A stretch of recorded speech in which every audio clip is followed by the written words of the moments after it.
आर्ग्युमेंटचे विषय बघा सगळ्यांचे. कोण आपल्या लोकांसाठी लढताना आपल्याला तिथे दिसतंय, कोण आपल्या लोकांसाठी झटताना आपल्याला तिथे दिसतंय अधिवेशनात? कोणीच नाही. चला धन्यवाद. प्लीज काहीतरी करा अशी सगळ्यांना विनंती. घटना घडताय आता शरद पवार यांना बीडमधल्या घटनांविषयी त्यांना चिंता वाटते, घटना वाढते त्याच्याविषयी. आता त्यांना देखील मी काय म्हणू मला कळत नाहीये. त्यांच्या वयाचा आदर, त्यांच्या सगळ्याचा आदर, पण हे काय आहे?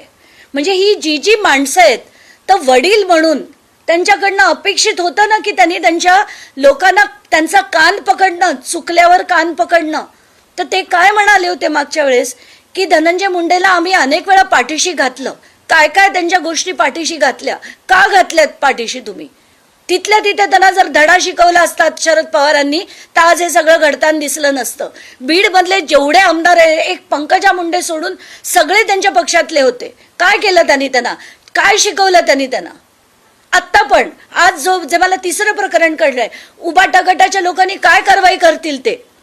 जसं शिंदे गटाच्या माणसांवर मी आत्ता सांगून ते त्यांचा बोर्ड उतरवला आणि त्यांचं घर त्यांना परत मिळवून दिलं, तसं या सगळ्यांनी प्रत्येकाने त्यांच्यावर कारवाई केली तरच हे सगळं बंद होईल. या सगळ्या पक्षांना गरज आहे, खरं तर सगळ्या पक्षांना गरज आहे की त्यांनी आता याच्यावर कारवाई करावी. प्रत्येक असा माणूस जो चुकीचं वागेल त्याच्यावर कारवाई करणं हे प्रत्येक पक्षाकडनं अपेक्षित आहे. आणि जर हे होत नसेल, हे सगळं थांबत नसेल तर या पक्षांवर बहिष्कार टाका अशी सुद्धा मागणी करणं गरजेचं आहे. धनंजय मुंडेंच्या प्रकरणात मागे तुम्ही अजितदादांची भेट घेतली होती, आता पालकमंत्री आहेत आणि घटना वाढतात आहे. आता तुम्ही अजित पवारांशी काही भेट घेणार?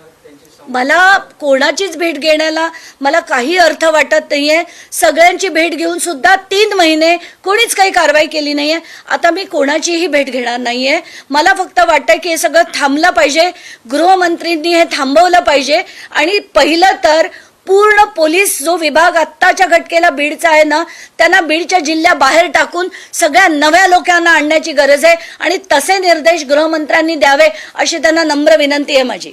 बीडमध्ये जाती व्यवस्था मोठ्या प्रमाणावर आहे, त्यामुळे आता एसपी जे आहेत नवनीत कावड यांनी प्रत्येक पोलीस स्टेशन किंवा त्यांचे जे अधिकारी आहेत त्यांना सूचना केल्या होत्या की आडनाव त्या ठिकाणी लावू नये, ज्याच्यामुळे जात